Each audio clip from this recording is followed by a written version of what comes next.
Vive la France. Itu adalah semboyan nasionalisme Prancis yang berarti hidup Prancis. Semboyan ini serupa dengan istilah kita, yakni NKRI harga mati. Nama saya Rashid Erin Hashim, NPM 170604893, asal kampus UI, akan menyampaikan mengenai profil negara Prancis. Negara indah yang terletak di Eropa Barat, ukuran 547.030 km persegi, dengan ibu kota Paris. Tentu saja, namanya Prancis, pasti bahasa nasional pun Prancis. Prancis sendiri adalah suatu negara yang menganut sistem civil law Eropa kontinental, bahwa sumber hukum dari Prancis harus undang-undang yang tertulis, seperti konstitusi, undang-undang, itu semua tertulis. Berbeda dengan negara Anglo-Saxon yang sumber hukumnya adalah presiden-presiden putusan hakim. Kita akan membahas mengenai struktur dan hierarki hukum Prancis, sedikit secara hukumnya, konstitusi, hingga fakta-fakta hukum apa sih yang menarik di Prancis. Simak video ini. Konstitusi Prancis modern yang kita lihat saat ini adalah Konstitusi Republik kelima yang dibentuk pada 4 Oktober 1958. Ini adalah konstitusi yang menggantikan Konstitusi Republik keempat yang dibentuk pada tahun 46. Konstitusi Republik kelima ini dibentuk oleh seorang negarawan Prancis bernama Charles de Gaulle dan diketik oleh Michel Debré. Saya tidak tahu bagaimana mengeja namanya. Saat ini konstitusi Prancis terbaru, amandemen terbarunya ada edisi tahun 2008. Pembukaan konstitusi Prancis menyatakan bahwa mereka terikat atas HAM dan prinsip kedaulatan nasional yang digambarkan dalam deklarasi tahun 1789. Sekedar info, ini dari deklarasi 1789 di mana mereka menuntut ada pemisahan kekuasaan jadi trias politika pada zaman Louis ke-16 kalau tidak salah. Revolusi Prancis. Deklarasi ini menyatakan beberapa hal-hal seperti pernyataan HAM, baik dari mereka mengecam segala tindakan korup pemerintah, ada pemisahan kekuasaan eksekutif, legislatif, yudikatif, HAM, dan lain-lain.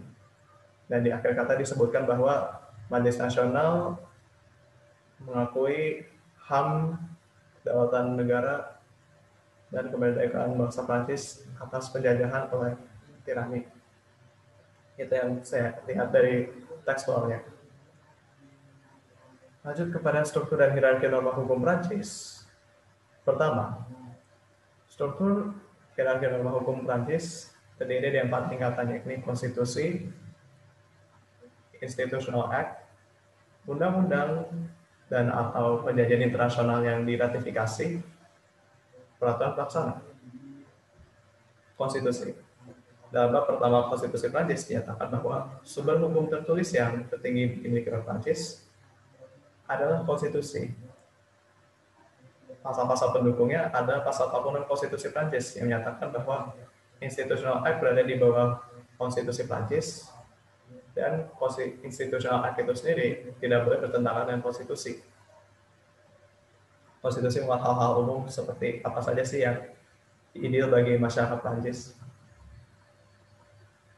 Institutional Act memuat materi muatan mengenai bagaimana APBN Prancis ditetapkan oleh DPR, resolusi yang ditetapkan oleh DPR, ketentuan pengajuan undang-undang, amandemen, hingga persyaratan dan tata cara pergantian presiden apabila presiden meninggal atau dimaksudkan. Dapat dikatakan Institutional Act ini seperti TAP MPR, setara dengan TAP MPR. Kalau saya bandingkan dengan Undang-Undang 12 tahun 2011. Undang-undang memuat materi muatan untuk melaksanakan ketetapan pasal-pasal yang ada di konstitusi. Kita dapat dibuka dari pasal 34, 34, dan 44 konstitusi Prancis bahwa undang-undang berada di bawah Institutional Act. Undang-undang tidak boleh menyimpangi ketentuan dalam peraturan perundang-undangan tersebut. Jadi jika ada undang-undang yang tidak selaras dalam TAP MPR Prancis, maka undang-undang itu tidak sah. Penulis akan bercerita mengenai undang-undang bioetika di Prancis. Ini penulis ambil dari jurnal ilmiah berjudul Law, Bioethics and Practice in France, Forging a New Legislative Act. Kenapa sih ada undang-undang bioetika?